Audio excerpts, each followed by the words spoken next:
Salut à tous! Alors, on se retrouve aujourd'hui avec un rasoir coupe-chou que j'avais depuis un moment dans mon stock et je me suis enfin décidé à essayer de l'affûter. Donc, c'est un Gold Monkey. Alors, c'est vraiment un rasoir au niveau design que je trouve très sympa. C'est un rasoir qu'on trouve sur des places de marché chinoises.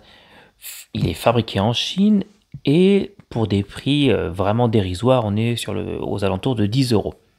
Donc c'est un 5/8 avec un nez rond et il a une forme plutôt sympa. Bon, maintenant, ce qu'il faut savoir, c'est est-ce que ça peut s'affûter? Ça, c'est peut-être une autre histoire. Vous voyez, c'est marqué fait en Chine. Mais pour le prix, je dois dire que là, au niveau design, il m'impressionne. Allez, on se retrouve tout de suite pour voir si on peut l'affûter.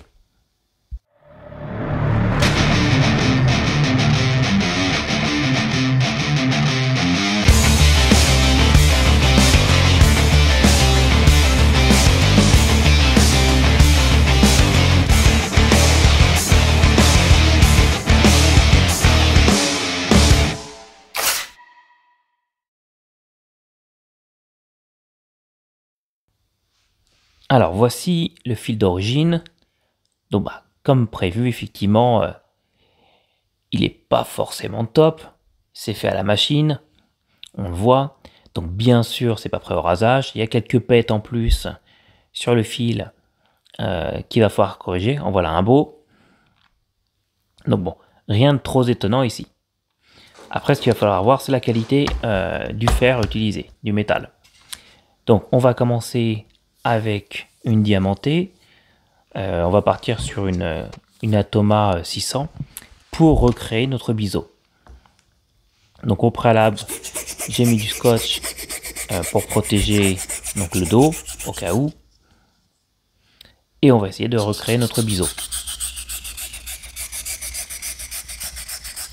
Donc, c'est un peu comme les Gold Dollars. En fait, je pense même d'ailleurs que c'est probablement fait dans la même usine. Les Gold Dollars, des fois on peut les affûter, des fois on peut pas. Donc il y a vraiment une grosse inconsistance. Donc on va voir ce que ça va donner avec celui-ci.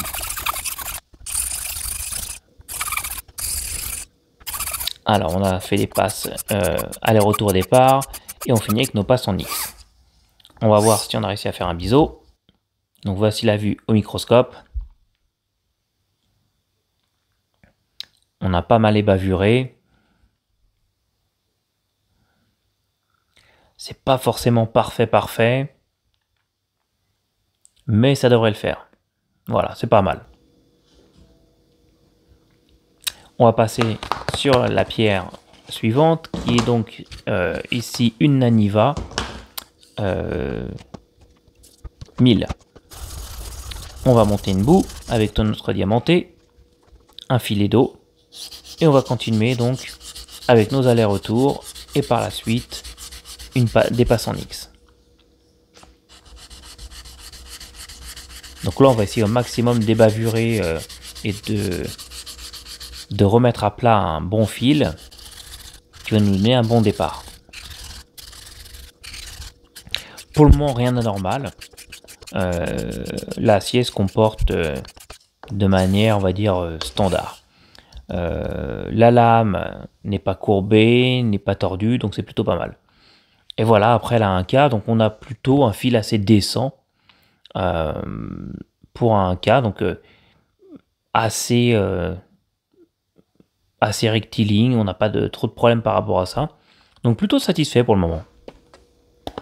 On va passer ensuite sur la 5K. Je vais vous passer cette étape-là. Donc là, c'est une Shapton 5K. Tout ce qu'il y a de plus standard, qui est une très bonne pierre d'ailleurs, qui donne des fils vraiment très beaux. Je vous passe cette étape-là. Et désormais, on passe sur la pierre naturelle japonaise. Donc une Nakayama LV5++, une pierre très dure.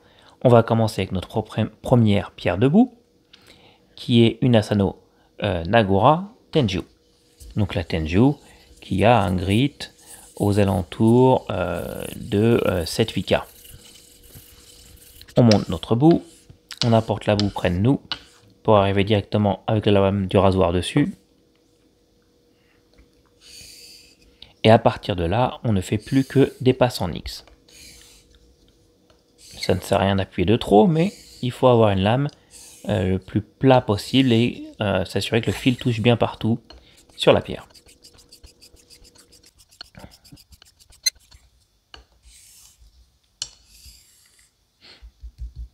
Voilà, on va essuyer la lame et on va la regarder au microscope. Bon, bah là déjà ça commence à avoir une gueule plutôt sympa. On a un fil qui est bien propre. Ça a l'air de se tenir. C'est pas mal. C'est pas parfait non plus, hein, mais c'est pas mal. J'ai passé ensuite la même chose avec une pierre Nakayama, avec une pierre Asano Nagura Mejiro, et ensuite l'Asano Nagura Koma, la plus dure. Donc ça a fait un grit au début de 7-8K, on est passé ensuite à 9-10K, et avec la Koma, on est à plus de 12K. Donc je vais vous passer cette étape aussi de manière rapide. Et on passe ensuite sur la dernière pierre debout. Et celle-ci, c'est une Nakayama Asahi. Et du coup, une Tomonagura qui est autour de 15 000 en grains. Donc sur cette étape-là, on ne met pas de pression. Ça sert à rien. On utilise principalement le plat de la lame et le poids de la lame. Quelques passes en X et on va voir notre fil final désormais. Bon, bah, c'est plutôt décent, je dirais, pour un rasoir aux alentours de 10 €, neuf bien sûr. C'est plutôt décent. Ça a l'air d'être assez régulier. Pas non plus le meilleur, mais pas mal. Alors, qu'est-ce que ça va donner ce rasoir? Ça, c'est la question. Encore une fois, au niveau esthétique, je le trouve très sympa. Une lame de 6/8e avec de belles gravures. La chasse est en plastique, mais un bon effet style bois, laqué. Donc, désormais, il faut plutôt voir au niveau de la qualité de l'acier ce que ça va donner. On va faire du strop, donc j'ai fait 150-200 passes au strop, un strop Nakayama, et on fait un test du cheveu, désormais.